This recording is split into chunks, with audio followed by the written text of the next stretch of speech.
Hello viewers, it's Super GT here. Welcome to some actual clean racing in Forza 6. Yes, it's actually a thing. It does exist.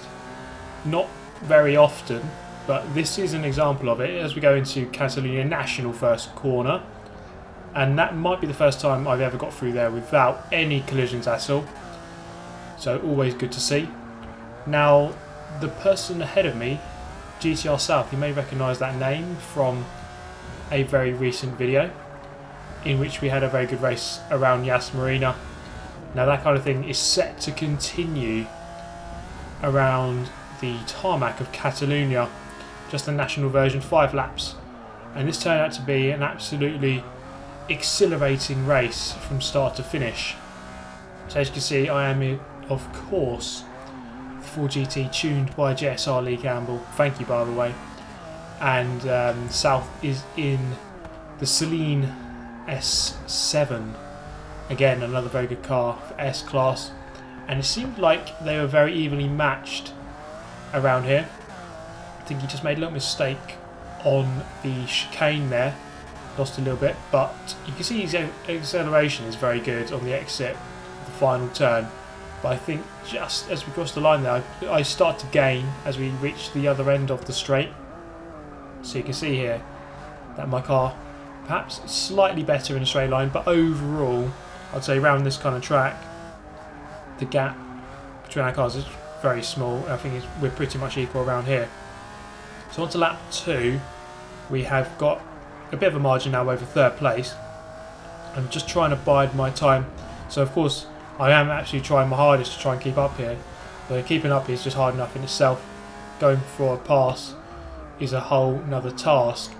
On the brakes I do think I catch up slightly, a little bit of loss of traction there on the exit off the hairpin. Now this track I've got so used to it from doing it in Rivals as practice for the Forza RC, obviously in a different car, but you do learn the lines that you need to take, roughly anyway. The chicane here can feel fairly random at times. Sometimes you just get a lucky bounce, sometimes you don't, and that time it wasn't that kind to me. Actually, South they're getting a massive slide. Sometimes you get into these unrecoverable slides, and that seemed to be one of those times. Now I'm going to get very close here as we go towards the first turn. Very late on the brakes. I'm going to go for a big lunge, go a bit deep into the first turn. He's going to cut back, but I'm just going to look up the inside. The space opens up for me as he goes to the right hand side to take the racing line, and as we start lap 3 then I've taken the lead and still no contact between us. So that's a whole 2 and a bit laps with no contact. I think maybe there was a tiny bit of contact there, couldn't quite see. Going through the chicane, that's Forza clean by the way. As long as you've got 2 wheels on the curb, the game thinks you are being very clean indeed, which obviously doesn't look that clean, but it is, trust me. Now, a couple of corners left. This is the tricky section. This wasn't my best lap actually because I felt a little bit pressured. Well, I was just messing up. It seems to be a trend really. You catch up with someone when you're behind, and as soon as you get ahead you just can't replicate those same laps, and you start making stupid mistakes that you weren't making before. Through the chicane, we're still ahead though.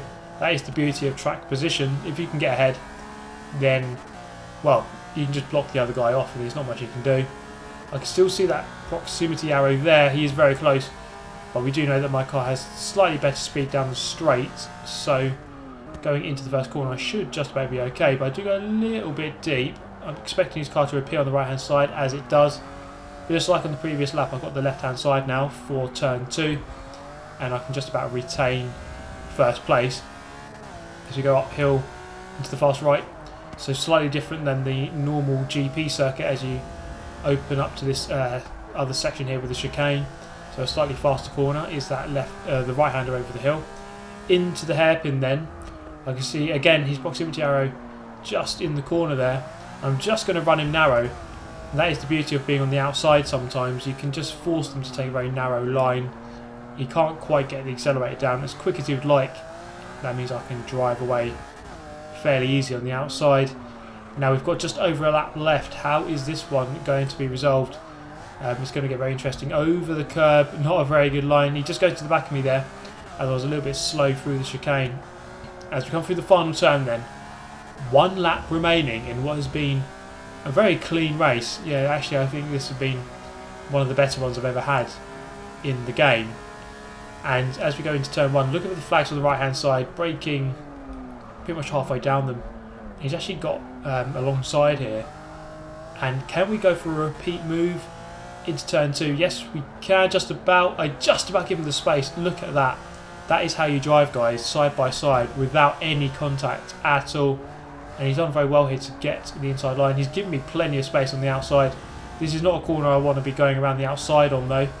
One apiece through there, definitely.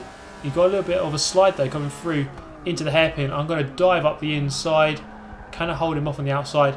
It's a repeat of the last lap, but the other way round. As I said, if you're on the inside, you can just get hemmed in by the other guy, and he's done exactly that. I'm going to go deep, look for the cutback. We've got only a couple of corners remaining in this race, but it doesn't look as though I can go for a lunge quite there. It would have been a very daring move, and again here, to wait for that mistake, actually go into the back of him a little bit, but he rides through the final corner just about okay. Then into, actually this is now the last corner, some idiot in the way in Aston Martin 177 for whatever reason, but we just about go past him okay. And it didn't change the result of that guy. He did ram me over the line, but I had already completed the race. So that was a really nice race, actually, full of respect. And as I said last time, I don't mind finishing second as long as it's a good race. Now this one's going to be a little bit different. I'm starting on pole, but I'm going to let everyone go. So I'm going to go from first down to 24th. Now there is an achievement, actually, for starting in 24th and going up to first. I still haven't got that one. I won't get it here because I didn't actually start 24th. Going past, let's say, 4 or 5 people already through Graham Hill Bend as we go up into the hairpin at the top of the hill. And again, another couple of positions there. KTM crossbow sideways as we come downhill. I'm seeing plenty more carnage, and I was just playing it a little bit too careful there. Get passed by the other 4 GT there. So back down into 18th. How many positions can we get up to from 24th? There's another one, and another one, and another one. Now this is going to be just the weirdest sequence I've ever seen. I don't even know what the hell is going on. If you do have an explanation what the hell is going on here, please do let me know, because he's just causing absolute carnage. That guy is just lagging everywhere, and he's flipped over 2 people. And I think overall I've actually gained out of that. I'm now 12th. I've actually gone past half the pack in half a lap, which is quite insane, really. KTM crossbow tries to go through up on the inside. Not really the best place to overtake, and actually loses a bit of time as a result of that contact. This guy going to rejoin. I'm just going to pass him 2 wheels off the track. Technically legal, as I kind of still had 2 wheels on the track. Who cares anyway? I'm through past the Nissan GTR as we come into the final turn at Brands Hatch GP. 3 more laps remaining after this one, and actually in the lead there's a bit of a battle going on, so there's a chance we can catch up to the front of the pack. Maybe not a win, but let's see if we can get a podium. That would be a very good aim. This guy ahead just braking a little bit too late. That happens so often around Brands Hatch. People misjudging their first corner braking point into turn 2. A bit of contact, but again, I'm just going to carry on there as we come downhill. This is one of the hardest corners in the game, I think. Really struggled to get that one consistently right. And then into the next one, you look for the braking board on the right hand side. There it is, braking on that. Swing the car in, trail brake it in. I wasn't perfect through there, but get a nice run on the Porsche ahead. Can we get a decent run on him here, or is he actually going to get going? I think he is, just about, and he's actually on the brakes. Very nice, actually, just holds a very decent line around the outside. So that was a very nice defence from him. I couldn't really do too much about that. So through the next turn, solid through there. These aren't really overtaking corners, to be honest, so you do have to be very patient through here. Just take a nice line. Hopefully you can get them on the exit if you're lucky. BBLM wide. The Porsche is off. And I'm going to just about go around his outside. Can I? Yeah, just force him very narrow.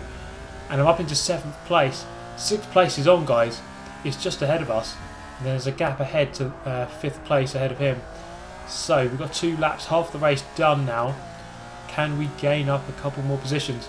Now again, a podium would be very nice. From 24th, I mean, it's ridiculous that you should even get in the top half of the race.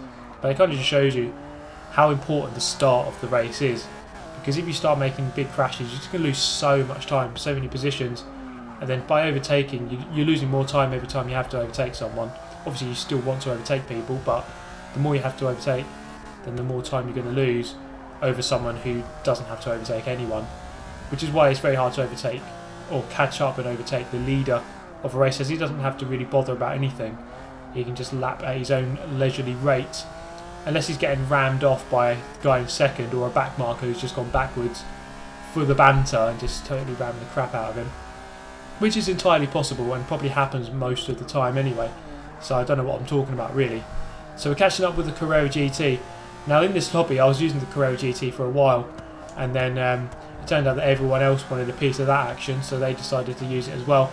Now through past Ethan and into 5th place, taking a very risky line there, almost going off the grass on the entry, and then into second to last turn. Again, one that I get wrong very often, and then we are out just about okay into 5th place, with 4th place in sight as we come through the final turn, getting on the power nice and early to run out wide onto the main straight, which is ever so slightly curved, and then into the first turn. I'm just going to get a little bit over eager here and just go a tiny bit into the gravel and lose a precious couple of seconds. The Porsche is right back on me now, and he's actually gone past up the inside into the hairpin, and we've got another guy on our tail as well. I think the BBLM. I'm just going to hold a nice line around the outside. That's going to give me the inside now for the left-hander at the bottom in 6th place, but we do have a guy just about rejoining here very slowly. I'm going to pass to the left-hand side and go back up into 5th place. Now Ethan here, he's just going to go like, I don't know, really slowly. I kind of just pushed him there a little bit, but I don't know. I don't really know. He's going very leisurely pace on the apex there, so I just went for a little nudge, and I'm just going to continue here in 4th place. 3rd place is a good couple of 100 feet away. I can just see him go around the corner ahead as we go into, I don't even know the name of these corners, to be honest. I should know, because this track is very close to me and I've been here a couple of times in real life, and I'm actually going to go again, and I'm going to be experiencing their BMW M4 and single-seater Formula 4 car, which will be very cool indeed, and if I can I'll try to bring video of that. But as we come up to the final turn then of the final lap of 4, it's in 4th place. Lap 4, 4th place, from 24th on the grid, or 24th after letting everyone go. And actually we're going to have a shot at 3rd place here as the BAC mono went wide, but no, just a couple of attempts off the mono in the end. So 4th place from 24th, that's a gain of 20, which is absolutely ridiculous, and I'd still love to get that achievement for going from 24th to 1st, but I'd like to know if anyone's actually got that one legit. But that is the end of this one, guys. I do hope you enjoyed. As always, subscribe for more if you are new, and hit the like button if you enjoyed. I hope to see you in the next one. As always, thank you for watching. Goodbye.